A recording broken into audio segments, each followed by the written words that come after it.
मैं जामवंत हूं। पिछली कड़ी में कृष्ण ने अर्जुन को बताया कि उसका स्वधर्म ही उसका योग है और वही उसे ब्रह्म स्थिति तक ले जाएगा। अब वे अंतिम बार अर्जुन को पूर्ण समर्पण का मार्ग दिखाते हैं। कृष्ण ने कहा, हे अर्जुन, अब मैं तुम्हें सर्वोत्तम रहस्य बताता हूं। क्योंकि तुम मुझे परम प्रिय हो, मुझसे प्रेम कर, मेरा भक्त बन, मुझे नमस्कार कर और मुझ में लीन हो जा, तब तू निश्चय ही मुझे प्राप्त करेगा। सभी धर्मों को त्याग दे और केवल मेरी शरण में आ जा। मैं तुझे सभी पापों से मुक्त कर दूंगा। तू शोक मत कर। कृष्ण अब अर्जुन को पूर्ण स्वतंत्रता देते हैं। क्या तूने अब तक जो कुछ सुना उसे स्थिर बुद्धि से सुना है? क्या तेरे संदेह दूर हो गए हैं? अब अर्जुन का स्वर बदल चुका है। उसकी आंखों में स्पष्टता है, उसका स्वर शांत है और मन पूर्ण समर्पण से भरा है। अर्जुन ने कहा, हे अच्युत, अब मेरा मोह नष्ट हो चुका है। मैं स्थिर बुद्धि से स्थित हूं। अब मैं युद्ध करूंगा आपकी आज्ञा के अनुसार।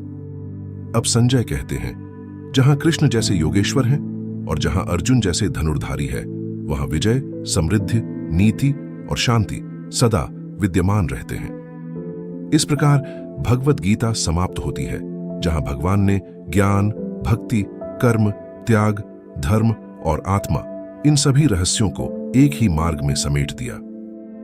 हे साधक, सब कुछ छोड़कर केवल मुझे अपना बना ले, मैं तुझे अपने में समा लूंगा।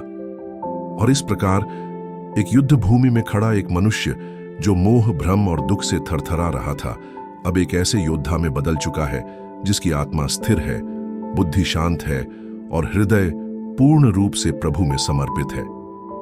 भगवत गीता कोई साधारण संवाद नहीं, यह वह अद्भुत अमृत है जो स्वयं भगवान ने एक मोहग्रस्त आत्मा को पिलाया था। सिर्फ उसे नहीं, बल्कि हम सभी अर्जुनों को, जो जीवन की हर मोड़ पर संदेह, भय और कर्तव्य के द्वंद्व से जूझते हैं। यह ग्रंथ हमें केवल धर्म नहीं सिखाता, यह बताता है धर्म किसके लिए है। यह हमें ज्ञान नहीं देता, यह कहता है ज्ञान तब तक अधूरा है जब तक उसमें प्रेम नहीं है। यह केवल आत्मा की बात नहीं करता, यह हमें सिखाता है कैसे शरीर में रहते हुए भी आत्मा की तरह जिया जाए। और अंत में जब कृष्ण कहते हैं, सर्वधर्मान परित्यज्य मामेकम शरणम व्रज, तो यह केवल अर्जुन से नहीं, बल्कि हर जीव से कह रहे होते हैं, तेरा मार्ग कितना भी कठिन हो, तेरी भूलें कितनी भी गहरी हों, अगर तू मेरी शरण में आ जाए तो मैं तुझे कभी गिरने नहीं दूंगा। यही गीता है, न केवल युद्ध का शास्त्र, बल्कि जीवन की हर परिस्थिति में विजय का मंत्र।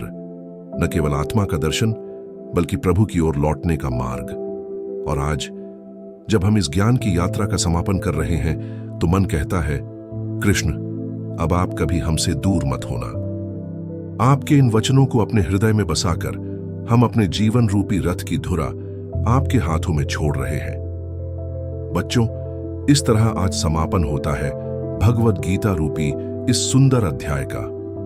जय सिया राम।